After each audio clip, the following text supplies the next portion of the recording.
जे इतरांना सांगताहेत की ये तुकडे तुकडे गँग के है, मुळात त्यांनी किती तुकडे करायचे याला काही सीमा उरलेली नाही. ज्या पद्धतीचं राजकारण इथं एकूण केलं जाते हे एकूण राजकारण बघता आत्ता म्हणजे मला तटकरे वगैरे या लोकांमध्ये बोलण्यात काही फार रस वाटत नाही, अजिबात वाटत नाही. कारण फार म्हणजे अतिशय नम्रतेने, कारण पवारसाहेब असताना मी बोलायला जरा घाबरते, त्यामुळे खूप नम्रतेने सांगते मी की पवारसाहेबांचा जोपर्यंत हात होता तोपर्यंत आमच्या दृष्टीने आमच्या मनात तुमचा मान होता. पवारसाहेबांचा हात निघाला, आम्हाला काही घेणं देणंच नाही आहे त्याच्याशी. आणि तटकरे एक असं म्हणजे आता ते एक असं व्यक्तिमत्व आहे की एकदा म्हणजे एकीकडे आदरणीय पवारसाहेबांचा हात, दुसरीकडे जयंतभाईंची भक्कम साथ, ज्या हाताने प्रचंड उपकार केले, अगदी पोरग पोरगी सगळं अख्खं खानदान सेटल केलं, तुम्ही त्यांचा हात झीड करता. आणि ज्या हाताने प्रचंड साथ दिली होती त्या जयंतभाईंशी गद्दारी करता. तर आमच्यासाठी ही निवडणूक गद्दारी विरुद्ध खुद्दारीची निवडणूक आहे.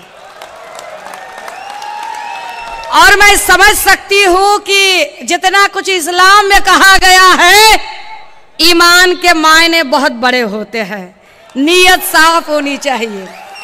क्योंकि जब कभी कयामत की घड़ी आएगी तब उसके सामने हमारी गर्दन शर्मिंदगी से झुकनी न चाहिए. हमने एक जवाब देने की ताकत होनी चाहिए कि हमने ईमान का साथ दिया है, खुददारी का साथ दिया है. बड़े फख्र के साथ हम खुददारी के साथ खड़े हैं, हे सांगावं लागेल लोकांना. दादा हो, हे नीट समजून घ्या. खरं तर देशाचे पंतप्रधान म्हणून एक लौकिक असतो आणि त्या लौकिकास पात्र लोकांनी बोललं पाहिजे. पण ज्या पद्धतीची विषारी भाषा आता सध्या चालू आहे, ही भाषा मला फार आश्चर्याची वाटते. आधी जरा भक्तुल्यांकडे येऊ आणि मग भक्तुल्यांच्या देवाकडे जाऊ. वो जो भक्तुल्य है ना, जो 35 और 45 पैसे के हिसाब से मैसेज भेजते हैं, वो 45 पैसे के हिसाब से मैसेज भेजने वाले भक्तुल्य बोलते हैं, अरे देखो देखो हमें मोदी चाहिए. बोले क्यों चाहिए? अरे देखो, बोले मुसलमान तो परेशान करके रखा है, क्या हिंदुओं का राज चल रहा है. कैसे मुसलमान परेशान हुआ भाई? क्यों परेशान होगा मुसलमान? अरे तुम जब 45 पैसे के हिसाब से मैसेज भेज रहे हो ना, तब वो बेचारा अपने खून पसीने की कमाई खा रहा है.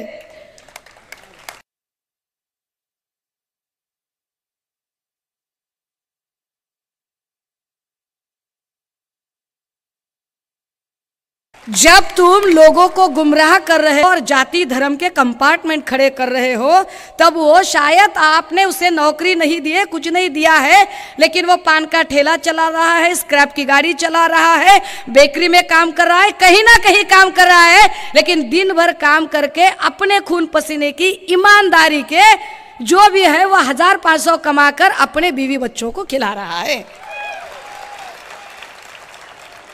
अगर आप बोल रहे होंगे कि नहीं नहीं, अरे बीजेपी, क्यों बीजेपी चाहिए बघा, हा म्हणजे आम्हाला चांगलं हवंय म्हणून बीजेपी हवी असं म्हणत नाहीत ते, वाईट आहे. म्हणजे मला फार म्हणजे बेगानी शादी में ये दीवाने बन रहे खाली, और समझ में नहीं आ रहा यार बारात किसकी निकली है और नाच कौन रहा है.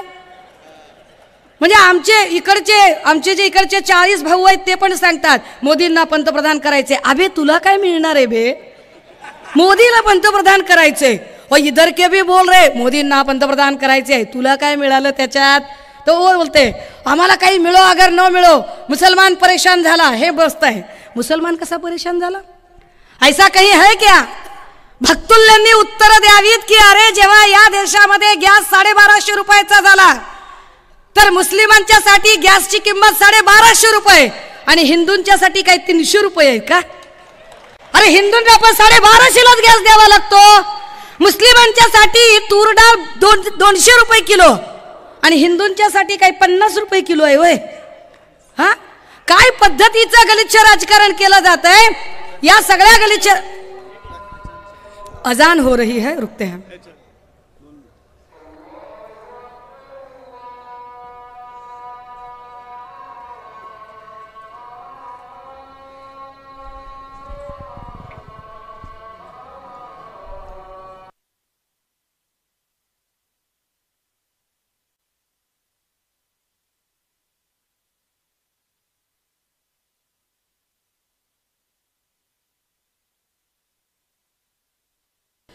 हाँ, अस्सलाम वालेकुम। मैं यह कह रही थी कि वो बोल रहे हैं कि मुसलमान परेशान हो रहा है। कैसे परेशान होगा? जितना मुसलमान परेशान आहे उतना ही हिंदू भी परेशान है। जी महागाईची झळ मुस्लिमांना बसते तीच महागाईची झळ हिंदूंना सुद्धा बसते। इतकी साधी गोष्ट जर भक्तुल्यांच्या लक्षात येत नसेल तर त्यांना समजावून सांगायची गरज आहे।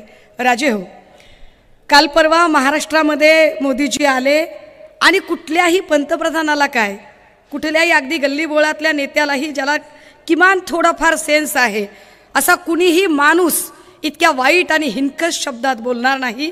इतक्या हिनकस शब्दांमध्ये मोदीजींनी काही भूमिका मांडली आणि ती भूमिका मांडताना ते असं म्हणाले की उनको सारा का सारा पैसा मुसलमानों को देना है, उनको हिंदुओं के लिए कुछ बचा कर नहीं रखना है, वही लोग जो ज़्यादा बच्चे पैदा करते हैं उनको वो उन्हें देना है। काय भाषा आहे ही? एका देशाच्या पंतप्रधान पदावर राहिलेल्या व्यक्तीला ही भाषा शोभत नाही आणि त्या व्यक्तीला अजून जास्त चिथावणी देणाऱ्या टाळ्या खालून भक्तुल्य वाजवतात, त्यांना सुद्धा ती भाषा अजिबात शोभत नाही।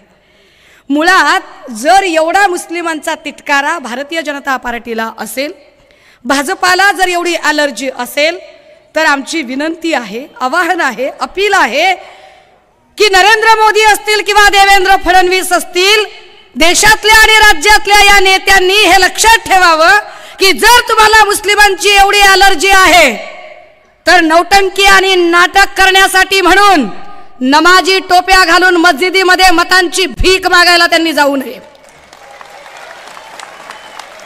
जर त्यांना असं वाटतं की नाही आम्ही म्हणजे आम्हाला मुस्लिमांच्या मताची गरज नाही तर मुस्लिमही तुम्हाला लोणी लावायला येणार नाहीत। परंतु मोदीजींनी हे बोलताना त्यांच्या लक्षात आलं पाहिजे की जेव्हा तुम्ही इतरांना तुकडे तुकडे गँग म्हणताय त्यावेळेला तुमच्या भाषणातनं तुम्ही जाणीवपूर्वक तुकडेच निर्माण होतील अशी भाषा करताय। दादा हो, हे नीट समजून घ्या। म्हणजे इथेही ते नाटक चाललेलं असतं। काही लोक बॅरिस्टर ए आर अंतुले साहेबांचं नाव वगैरे घेतात। खरं तर ए आर अंतुले साहेबांचं नाव घ्यायची यांची लायकी नसते, कारण अंतुले साहेबांनी अशी बेईमानी आणि अशी गद्दारी कधी केली नाही। अंतुले साहेब कायम इमानदार राहिले। अंतुले साहेब इथल्या नेत्याशी, पक्ष नेतृत्वाशी, निष्ठेशी त्यांनी इमान राखलं, त्यामुळे त्यांची बरोबरी हे लोक करू शकत नाहीत। पण दादा हो, हे असं हिंदू मुस्लिम हे करण्याची गरज का? जे लोक म्हणतात की तुम्ही मुस्लिम तुष्टीकरण करता, खरं तर ती माणसं एका अर्थाने हिंदूंचं तुष्टीकरणच करतात ना।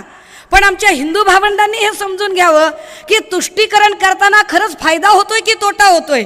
जर गॅसचा भाव, डाळीचा भाव, पेट्रोलचा भाव, डिझेलचा भाव, ह्या सगळे भाव जेवढे मुस्लिमांना अदा करावे लागतात तीच किंमत हिंदूंना, जैनांना, ख्रिश्चनांना, बौद्धांनाही द्यावी लागते। तर असं काय विशेष आहे की त्यांनी काहीतरी वेगळ्या सेवा सुविधा आणलेल्या आहेत? मुळात हे पोलरायझेशन करणं मोदीजींची गरज आहे। हे पोलरायझेशन करणं भाजपाची गरज आहे, कारण असं पोलरायझेशन केल्याशिवाय भाजपाला भीती वाटते की लोक त्यांना विकासाचे प्रश्न विचारतील। ज्या भाजपाकडे पुलवामा हल्ला कसा झाला यावरचं उत्तरच नाहीये लोकांना द्यायला, जी भाजपा इथे सांगते की आम्ही 400 पार करणार आहोत, त्यांना 400 किलो RDX कसं आलं या प्रश्नाचं उत्तर देता येत नाही। ते आम्हाला शहाणपण सांगतात। According to Indian Constitution, Chapter 3, Article 19, everyone has a right. हम क्या खाए, हम क्या पिए, हम क्या बोले, हम क्या पहने, हम कैसे रहे, यह संविधान, ये कानून ने हमें अधिकार दिया है। पण तरी सुद्धा मॉब लिंचिंग मध्ये कधी अखलाक, कधी जुनैद, कधी अलीमुद्दीन अन्सारी मारणारी आणि त्यांना डिवचणारी, जाणीवपूर्वक चिथावणीखोर भाषा करणारी हीच भाजप आहे, जी खऱ्या अर्थानं तुकडे तुकडे गँग आहे। हे समजलं पाहिजे। भाजपाने सगळे प्रयत्न केले राजे हो। आधी त्यांनी हिंदू आणि मुस्लिमांचं पोलरायझेशन करायचा प्रयत्न केला, पण मला आनंद आहे आणि अभिमान आहे की तमाम मुस्लिम भावंडांनी कमालीचा संयम दाखवला आणि त्यांच्या चिथावणीला अजिबात बळी पडले नाही आणि एकही दंगल या महाराष्ट्रात त्यांनी होऊ दिली नाही। राणे, राणा, कंबोज सारखी त्यांची बार्किंग ब्रिगेड बोलत राहिली, पण तरीही आम्ही संयम हरवला नाही। मग ते आमच्या देशभक्तीवर प्रश्न विचारायला लागले। बोले हम मुसलमानों का विरोध क्यों कर रहे हैं? तो बोले ये तो संविधान विरोधी लोग हैं, ये देश विरोधी लोग हैं, ये देशद्रोही लोग हैं। क्यों? तो बोलते वंदे मातरम नहीं बोल रहे हैं। अरे दादा, वंदे मातरम म्हणायचं म्हणजे काय? माझ्या आईवर माझं प्रेम आहे सांगायचं ना। फर्ज कीजिए, मान लीजिए कि हम रास्तों से जा रहे हैं, हम गुजर रहे हैं, मेरे साथ मेरी माँ है। किसी ने पूछा क्या अपनी माँ से मोहब्बत है? तो उसको बताने के लिए, उसको साबित करने के लिए क्या मैं बीच चौराहे चिल्ला चिल्ला कर बोलूं कि हाँ मुझे अपनी माँ से मोहब्बत है, आई लव यू मम्मा, मैं तुमसे बेइंतहा मोहब्बत करती हूँ, बताने की जरूरत है? अरे मोहब्बत दिलों का एहसास है जो जताया और बताया नहीं जाता, वो बस महसूस किया जाता है। जो लोग मुसलमानों की वतन परस्ती पर शक करते हैं, उन भाजपाइयों को और उनके भक्तुल्लों को पता चले ये वो मुसलमान भाई है जो दिन में 5 बार इस वतन की मिट्टी को चूमते हैं, वो बात करते हैं। ते सांगणार आम्हाला शहाणपणा की या देशात काय देशद्रोही आणि काय देशभक्ती, ते शहाणपण यांनी सांगायची गरज नाही। राजे हो, ना मला हिंदू ना मुस्लिम या भानगडीत पडायचे, कारण मला माहिती आहे माझ्यासाठी माझा हिंदू भाऊही आणि माझा मुस्लिम भाऊही दोघेही आमचा उजवा डावा डोळे आहेत, दोघेही आमचे उजवे डावे हात आहेत, दोघेही आमची एकाच आईची लेकरं आहेत। पण ही तुकडे तुकडे गँग, ही भाजपा जाणीवपूर्वक पोलरायझेशन करायचा प्रयत्न करते, कारण यांच्याकडे उत्तरं नाहीयेत। यांच्याकडे कुठल्याच प्रश्नाचं उत्तर नाहीये की या देशातल्या महागाईचं काय, इथे काय इतकी महागाई वाढतीये, या महागाईवरती काय बोलायचं। मगाशी काहीतरी राशनचा विषय झाला, एकीकडे मोदींनी सांगायचं की ते विश्वगुरु आहेत। अरे विश्वगुरु असणारा देश का स्वतःची भाकरी स्वतः कमवून खाऊ शकत नाही? तुमचा स्टार्टअप इंडिया आणि मेक इन इंडियाचं काय झालं हे त्यांनी एकदा उत्तर दिलं पाहिजे।